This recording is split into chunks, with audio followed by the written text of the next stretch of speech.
bago po ang lahat, ma'am, itong facility po kasi natin na regular po kasi muna tayong nagkakandak ng mga TB caravan, mga medical and dental mission po. Tapos may mga HIV testing din po tayo, ma'am. At yung nga po, yung continuous logistics supplies po natin ng mga gamot. Yung sa tanong niyo po, ma'am, na kung ano yung mga madalas na karamdaman po, ma'am, dito sa Piitan po, ma'am, ang pinakamarami po kasi sakit ng mga PDL natin dito na nakatala is yung hypertension, ma'am, which is 130 po sa mga PDL natin. Ito po yung mga non-communicable diseases. May diabetic din po tayo na mga 19, tsaka asthma na 34. So bari nakalista na po lahat yun, ma'am, at may mapping po tayo kung saan selda po sila. Yes po. Kaya mabilis po nating respondihan. At yung mga vulnerable din po natin, gaya ng mga senior citizen, ma'am, nakamap po yan kung saan po sila selda located, ma'am. Yes sir, napakaganda po nun, no? Kasi may mga atas po talaga silang selda para sa kanila. At sir, paano naman po natin ito natutugunan? Meron po ba silang isinasagawang mga regular check-ups? Meron po ba kayong parang program para sa health monitoring pa po nitong ating PDL na nakakaranas po ng iba't ibang sakit o kondisyon po? Yes, ma'am. Yung schedule po natin, ma'am, kada umaga po yung mga vulnerable PDL natin at yung mga may sakit po, kada umaga po yung monitoring, pero continuous po yan within 24 hours na minomonitor ng mga duty nurses. Pero mag-umpisa pa yung monitoring namin sa umaga. Tapos bago po sila mag-conduct ng mga health activities gaya ng mga regular exercises tsaka yung mga mental health activities po, ma'am. Yes, sir. Regarding po dito, meron po ba tayong mga nakaantabay na health workers for 24 hours dyan po sa inyong Piitan po?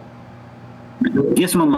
Sa male dorm po, ma'am, may isa pong duty nurse na naka-duty within 24 hours, ma'am. So, hindi po nawawalan ng health personnel. At may roving doctor po kami in case man ng emergency referral na may kailangan ng referral sa doktor, may roving doctor po kami na pwedeng pagkandakan ng telemed, ma'am. Yes, sir. Ano-ano naman po yung mga hakbang na ginagawa po ninyo, lalo na ngayon na panahon na po ng tag-init, upang maiwasan po itong heat-related illnesses gaya po ng dehydration, heat exhaustion, o kaya naman po itong heat stroke? Kasi, di ba, alam naman po natin na talamak po talaga itong mga karamdaman na to, lalo na ngayon po na panahon ng tag-init po. Yes, ma'am. Bilang precautionary measures din namin, ma'am, unang-una po, nagkakandak po kami ng information drive sa mga PDL po natin. Maliban po sa mga nurses natin, may mga partners po tayo gaya ng DTRC, ng City Health Office, tsaka yung R1MC na lagi pong nakasuporta pag kailangan po namin ng information campaign para po i-explain sa mga PDL natin yung mga kung paano po iwasan or mga preventive measures sa sakit.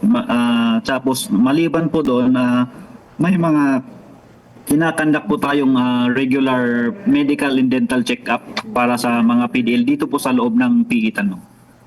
Yes, sir. Kaugnay pa rin po nito, paano naman po natin nasisiguro na may sapat na tubig, ventilasyon at maayos na kondisyon sa loob ng dorm para rin sa kaligtasan syempre ng mga PDL sa atin pong nasasakupan? Yes, ma'am. Regarding po sa ventilation, ma'am, kada shifting po naman, chine-check ng mga duty custodial po natin, ng mga selda, at tinitignan po yung mga kalagayan ng mga PDL natin. At may allowable po na mga electric fan at yung ventilation naman po is so far okay naman, ma'am. At hindi pa naman masyadong congested yung Piitan natin. With regards po sa supply ng tubig, ma'am, so far wala naman tayong naranasan na nawalan tayo ng tubig. At saka ang isa pa, ma'am, katatapos po nating ma-receive yung water potability testing ng ating water source dito sa jail, at very safe po naman yung result ng potability test para sa ating mga PDL, ma'am. Yes po. Kaugnay pa rin po nito, sir, may mga protocol po ba kayo para sa agarang pagtugon kung sakali man po na may PDL na nagkasakit o di naman kaya ay nangangailangan ng emergency medical care, at ano-ano rin po yung mga bilang karagdagang katanungan po, ano-ano rin po yung mga hamon sa regular na monitoring ng kalusugan ng PDL sa panahon po ngayon na matinding init po yung nararanasan natin. So, ngayon po na matinding init yung parang as is pa rin po naman yung facility natin, ma'am, kasi hindi po naman natin ramdam sa ngayon yung kasi parang napaghandaan na po natin na darating tayo sa panahong ganito. So ready na po yung mga personnel natin para respondihan yung anumang hamon ng pagtaas ng temperatura sa ating pasilidad.